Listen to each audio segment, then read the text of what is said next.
26 novembre 2018, le mouvement des Gilets jaunes est occupé à prendre.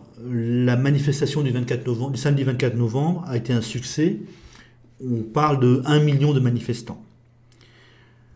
Je vois trois directions possibles à court terme pour ce mouvement, aucune n'étant positive. Je vais essayer de donner ce vers quoi nous allons, ce vers quoi nous devrions aller, ce vers quoi la logique nous mène.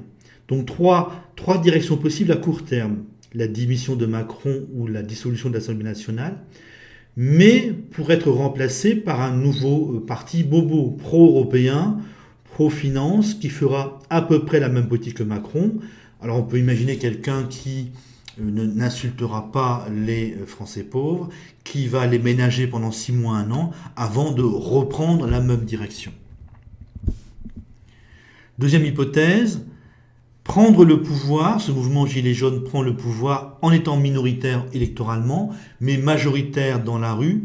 Il est très possible que, donc sur le plan électoral, la grande majorité des retraités votent pour que ça continue comme ça, alors que la majorité des jeunes aujourd'hui c'est les moins de 40 ans, est envie que ça change. On peut imaginer que ces jeunes-là puissent prendre le pouvoir s'ils le voulaient vraiment, mais c'est impossible parce que les Gilets jaunes n'ont aucun projet politique.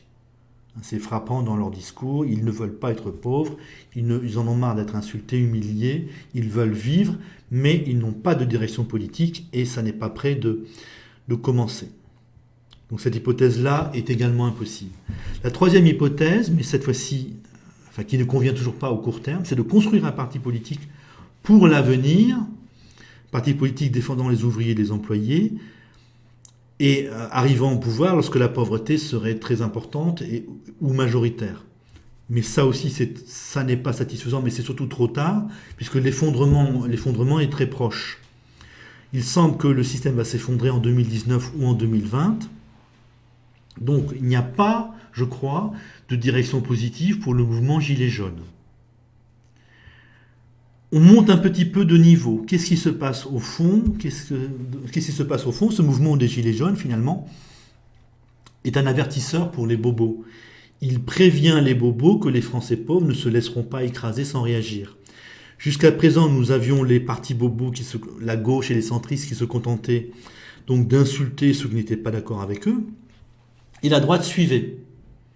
Donc si vous n'étiez pas d'accord, pas européiste, vous étiez simplement un abruti ou un nazi en gros, ou un fasciste ou un nazi. Ça fonctionnait comme cela. Les bobos avaient totalement débranché leur cerveau et en face il n'y avait rien, ou le Front National qui n'était pas à la hauteur. L'autre effet quand même, c'est de faire émerger une force de combat de rue pour les ouvriers, défendant les ouvriers et les employés. Cette force de combat aura deux utilités. Elle empêche les bobos d'instaurer une dictature s'ils en ont envie. Les bobos ne pourront pas instaurer une dictature le jour du grand effondrement. Le système s'effondre, le camp bobo est totalement déconsidéré, ça râle sérieusement, et le camp bobo décide cette fois, à ce moment-là d'instaurer une dictature. Grâce au mouvement des Gilets jaunes, ce sera beaucoup plus difficile et probablement impossible. Le jour de l'effondrement, les Gilets jaunes pourront aussi intervenir contre un déchaînement de la racaille. Il est assez possible qu'on ait un déchaînement d'une partie de nos jeunes, et les Gilets jaunes pourront servir de grande force d'appoint à la police, la gendarmerie et les autres militaires, et aider à empêcher donc le pillage et la violence sur tout le territoire français. On remonte encore d'un cran. On est dans un équilibre instable, en fait, entre les bobos qui gagnent dans les urnes et les prolos, les ouvriers, les employés qui peuvent gagner dans la rue. Si la pauvreté augmente, la pauvreté va encore augmenter d'un cran, et les Français pauvres vont pouvoir bloquer le pays sans aucun problème, tout en étant encore incapables de gagner les élections, puisqu'il n'y aura même pas de projet de société. La majorité des Français seront d'accord pour que ça change, seront d'accord pour dire que ça n'est pas tenable, mais n'auront pas de direction politique. il pourrait, hein, les Gilets jaunes, les Français pauvres, pourraient être tentés de placer Le Pen, Nicolas Dupont-Aignan au pouvoir, mais Le Pen et Nicolas Dupont-Aignan sont quand même des partis de droite. Le Front National, Rassemblement National s'est créé sur le rejet de l'immigration maghrébine.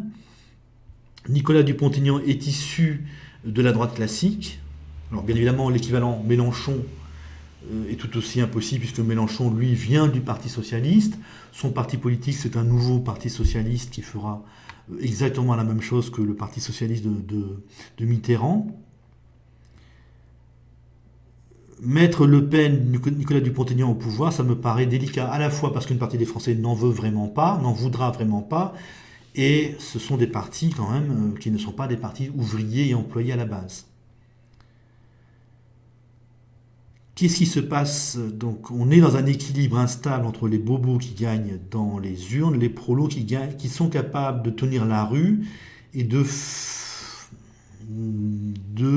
montrer qu'ils ne se laisseront pas faire.